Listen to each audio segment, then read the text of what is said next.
السلام علیکم دوستو، ایاک نعبد و ایاک نستعین۔ اے اللہ، ہم تیری ہی عبادت کرتے ہیں اور تجھ سے ہی مدد مانگتے ہیں۔ آج امریکہ نے جو کیا، وینزویلا میں جو کچھ پیش آیا وہاں پر، وہ سب کچھ آپ نے خبروں میں دیکھا اور سنا۔ وہ اس بات کا واضح ثبوت ہے کہ عالمی طاقتیں کمزور ممالک کو دبانے کے لیے کس حد تک جا سکتی ہیں۔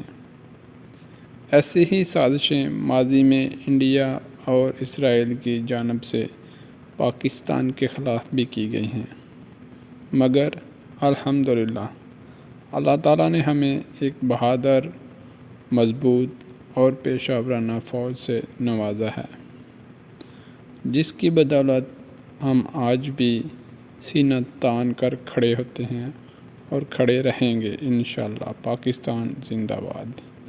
اس قومی سلامتی اور دفاع کے پیچھے صرف ایک ادارہ نہیں بلکہ Pakistan army, Pakistan air force اور پاکستان نیوی تینوں کا مسلح کردار ہے، تینوں کا بے مثال کردار ہے، جنہوں نے ہر محاذ پر وطن کا دفاع مضبوط بنایا اور اس کے ساتھ ساتھ محسن پاکستان ڈاکٹر عبدالقدیر خان اور ان کی عظیم ٹیم کا احسان بھی ہمیں کبھی فراموش نہیں کیا جا سکتا، جنہوں نے پاکستان کو ایٹمی قوت بنا کر ہماری بقا کو یقینی بنایا۔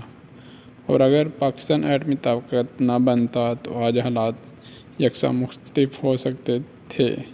یہی وجہ ہے کہ پاکستان آج ایک آزاد اور باوقار ریاست کے طور پر دنیا کے نقشے پر موجود ہے، اور ہم اب نوجوانوں نے محنت کر کے اسے ایک مکمل خود مختار ریاست بنایا ہے اور اسی کی طرف یہ گامزن ہے، اور انشاءاللہ بہت جلد یہ ایک خود مختار ملک بن کر دنیا کے نقشے پر ابھرے گا۔